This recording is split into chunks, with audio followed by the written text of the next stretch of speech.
Now, centuries later, these mighty heroes sleep beneath the earth, entombed and forgotten, in the realm of the Cryptmaster. Hello. Can you hear me?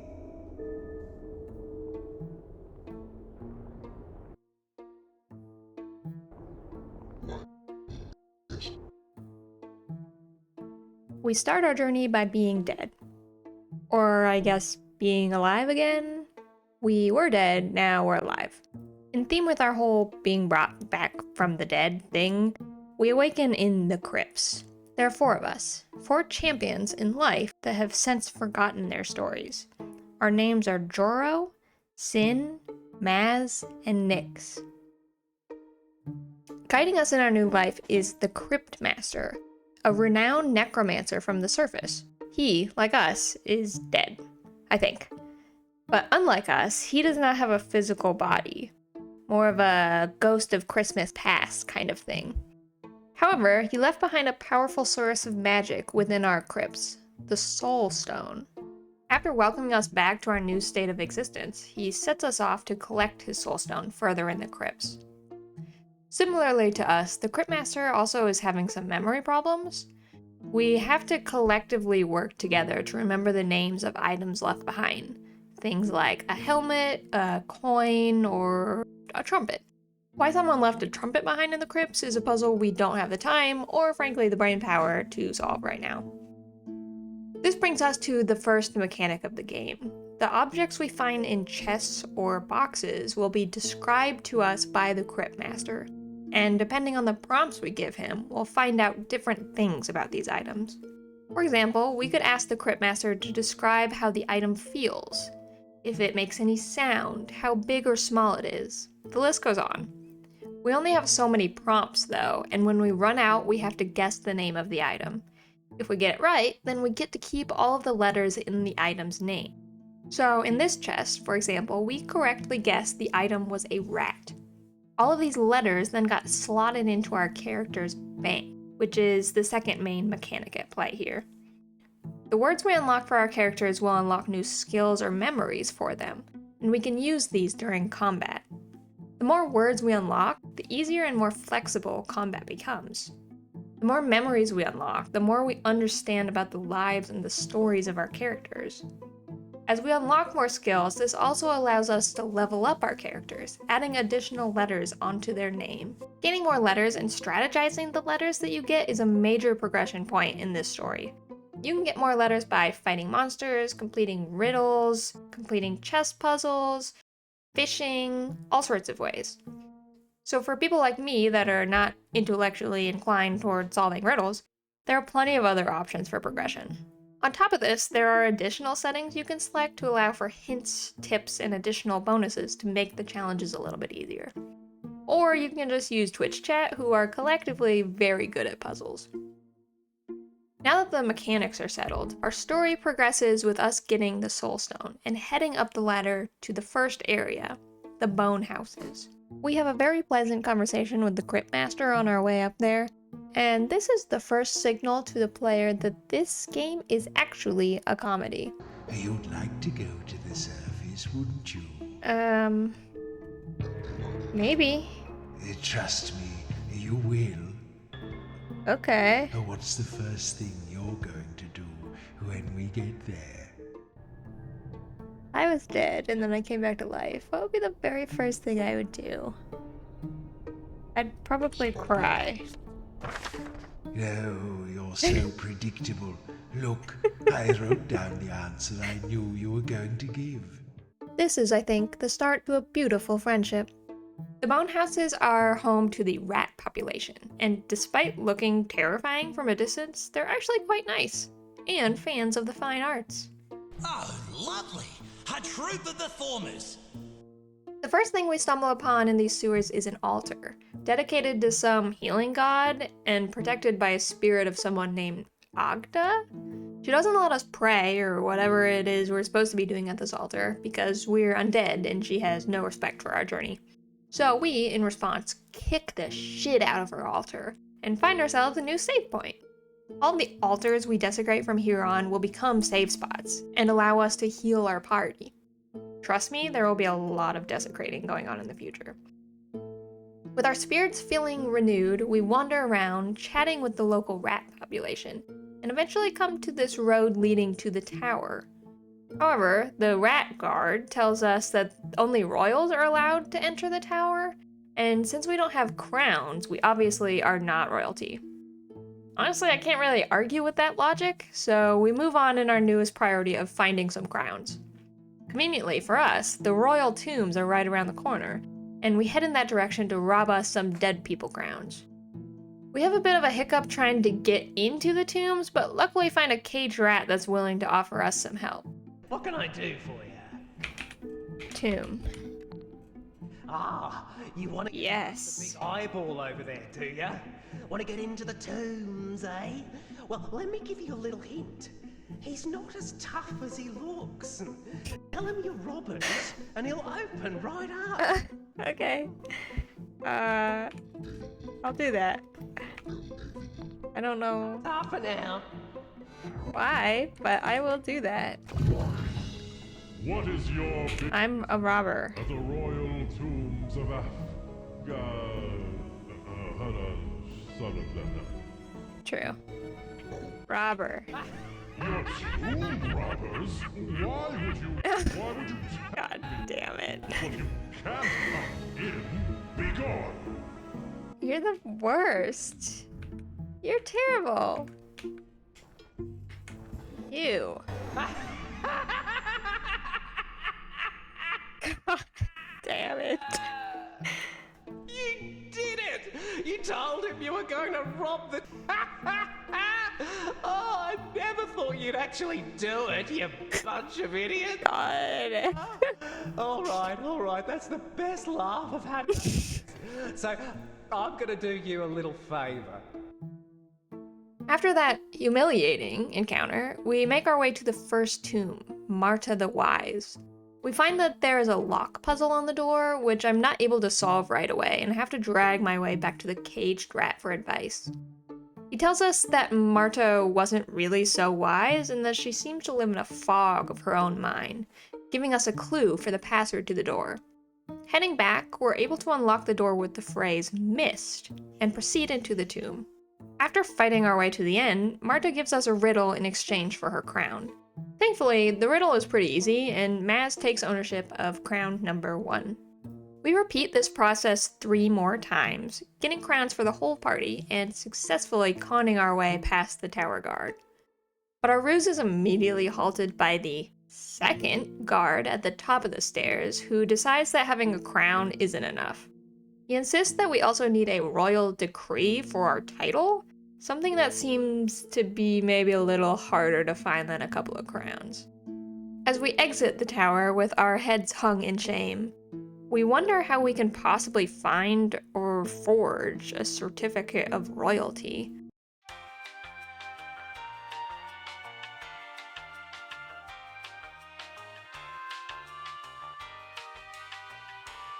With a newly found vigor, we scurry over to the royal palace of the Frog Kingdom.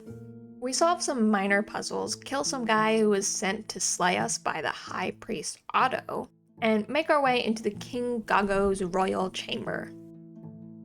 He is, well, this is a marriage of necessity. Sacrifices must be made. We give our froggy king some moisturizer as a sign of good intent, and he immediately agrees to our prospect of marriage. A quick I do, and we've secured the royal title.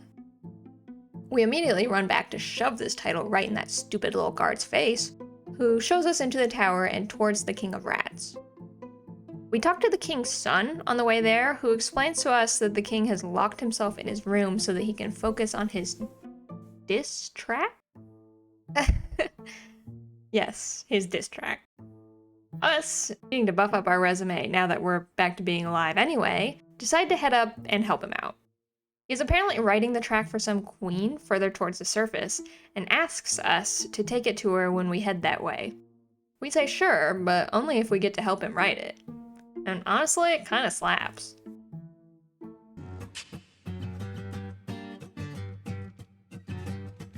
I've heard it said you're an aristocrat. Get a grip, missus. I know better than that. You can't marry a count and act like you're grand. Oh, what rhymes with grand?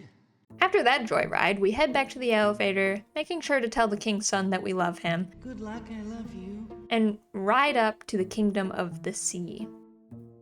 Let me pause for one quick second. There's a ton of little side journeys that happen during this game, like when we went treasure hunting for a rat child, or when I played I Spy with the Cryptmaster.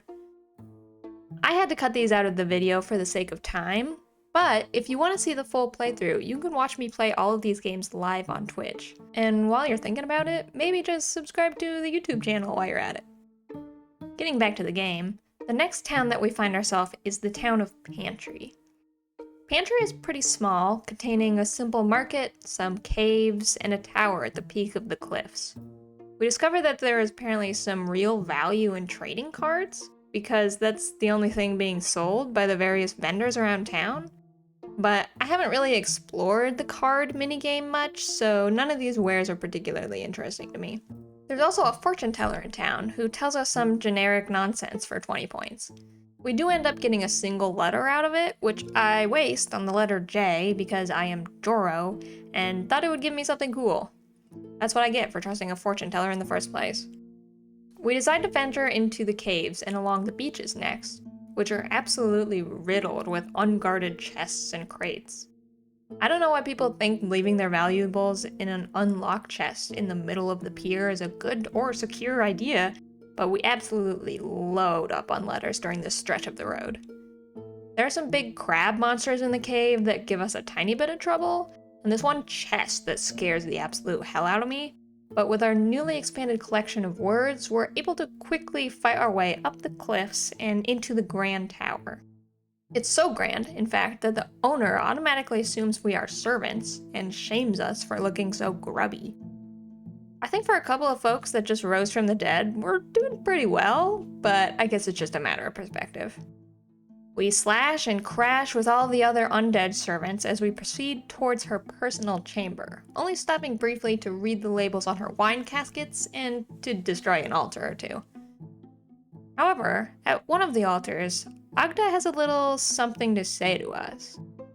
She tells us that she recognizes us, that we were the 4 heroes that saved the realm. She says that we and her made the same sacrifices, our lives. We can't talk about it here, though. Apparently, the countess is always listening. So we shelve this conversation for a later time, and then smash her altar anyway. Once at the top, we finally meet the countess of the tower, whose name is Yulara. Despite the fact that she claims to be interested in conversation, she immediately puts us down and insults our intelligence.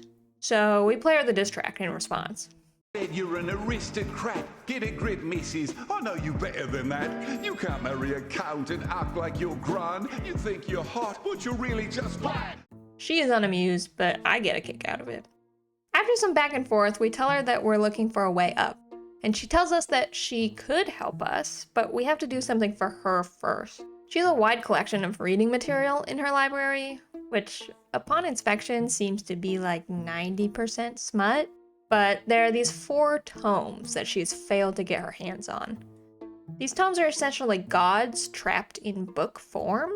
So we agree to help her and trudge back down to her library to start searching for these books. We learn through some pretty challenging puzzles the name of the 4 islands of the gods. And thanks to the Cryptmaster's handy teleporting ability, we quickly make our way to the first island. We meet the first god, the snake lady named Is, who used to be able to grant people's desires.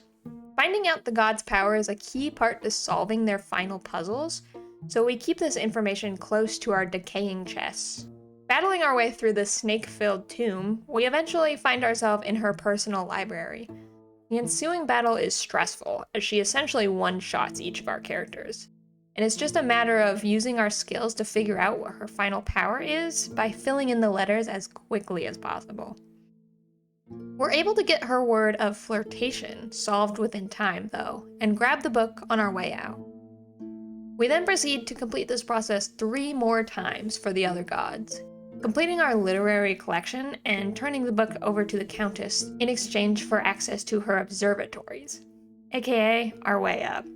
Before we head up the ladder, let me take a quick side journey to explain a little bit about the underlying story, which really starts coming into shape during this chapter. To summarize, we were 4 champions of the realm, fighting against evil and ultimately succumbing in our final battle. The only member of our little group of heroes to survive was a mage named Otto. Yeah, you remember the knight that tried to slay us back in the sewers? The knight that declared victory for High Priest Otto? Yeah, that guy. Are you starting to sense a little bit of backstabbing going on here? Because I sure was. From what we discover, each realm we climb up to has been built on top of an existing realm, with the lower realms being thought of as lesser than the rest.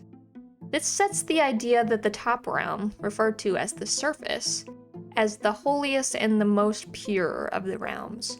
The top realm is where Otto lives and rules. We also learn more about Agda, the spirit protecting the altars. She was apparently a human sacrifice, acting under the suggestion of Otto, and her sacrifice gave him the strength to seal off the lower levels of the world for good. At least so he says. The fact that we're progressing so swiftly up the ladder seems to say otherwise. As we travel up the ladder to the next level, the Cryptmaster tells us that the seal has been placed on all the lower levels to keep the dead, and rats and frogs and people, from rising. But with the power of his soul stone, we should be able to pass through the seal. From there, it's just a matter of figuring out how to destroy the seal altogether, letting the people of the lower levels finally return to the surface. Our next layer of discovery is a town called Downwood. We are immediately greeted by a man named Orthos, who appears to be covered in newspapers or something.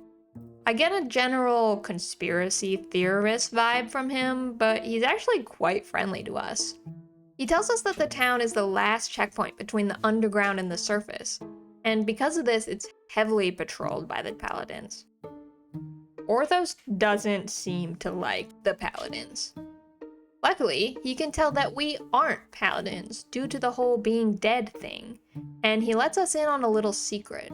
In order to pass through the gate and progress to the surface, we're gonna have to disguise ourselves like the paladins. We ask him very nicely for help, and he gives us our first piece of our disguise, Paladin helmet for Nyx. We are able to find the second helmet right away, as a merchant around the corner just happens to be selling one. I suppose if everybody here wears the same exact armor every day, it would probably be a high commodity item. We pay a fair price for it and pop it onto Joro's head. 2 down, 2 to go. As we search for the remaining helmets, we stumble onto another altar, tucked away in the city.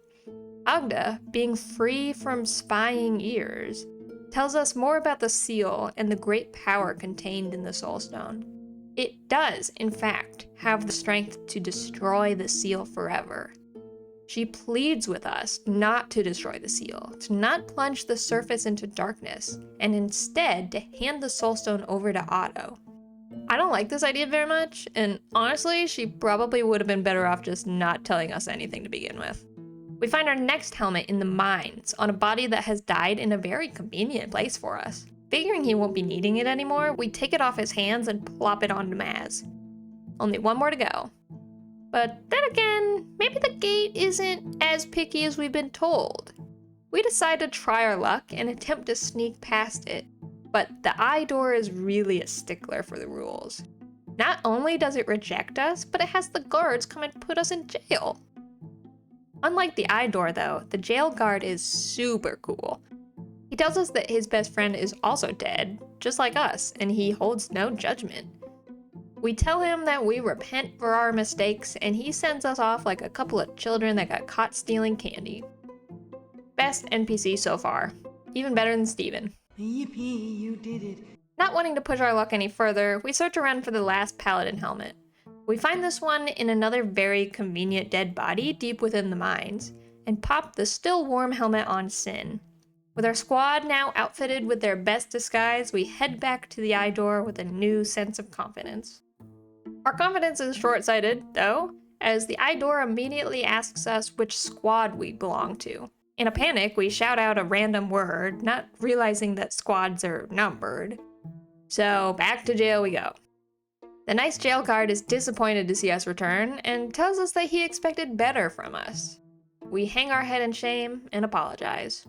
Apparently, apologies go a long way in the underworld, so he again lets us go free with a wag of his finger. Thanks, jailman. I love you. Now, with the knowledge that we are pretend squad number 5, we are successfully able to pass through the eye door and make our way up one last time.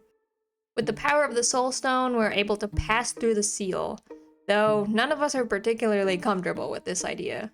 Especially the Cryptmaster. He hates this part. I don't like it. And then suddenly, here we are, at the top, the temple. Ogda again pleads with us to do the right thing, but I say, la la la, I can't hear you, and proceed to smash up the altar one last time.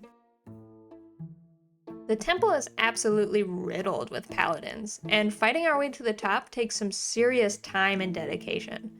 We also have to deal with the sunlight, which hurts our poor, fragile, dead eyes.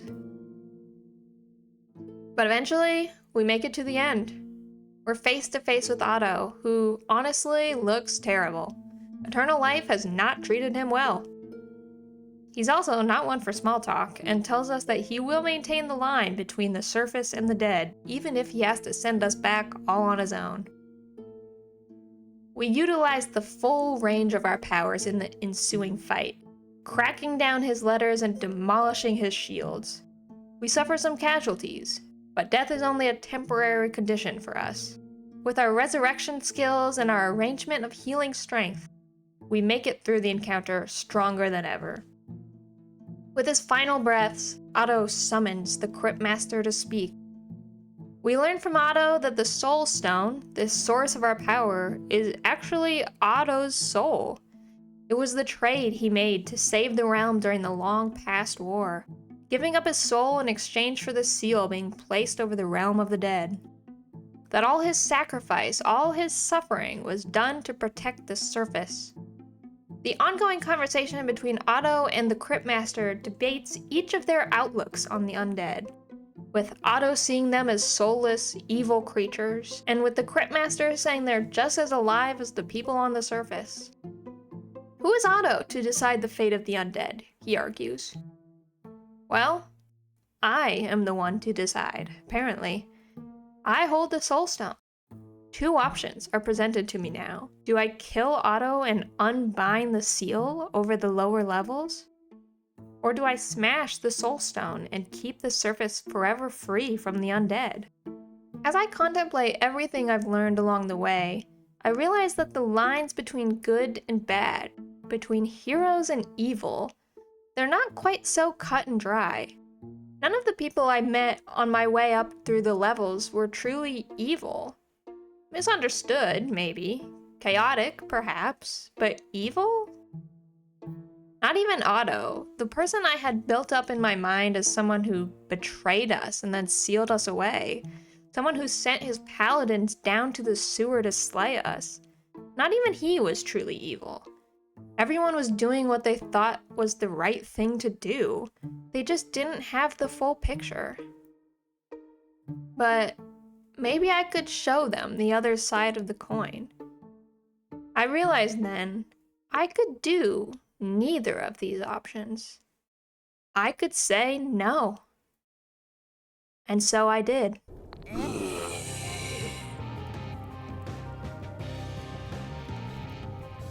So our heroes decided not to kill Aldo, nor to smash the stone that held his sundered soul, that unhappy creature known as the Cryptmaster. Perhaps they simply differed, or perhaps they had a more altruistic motive.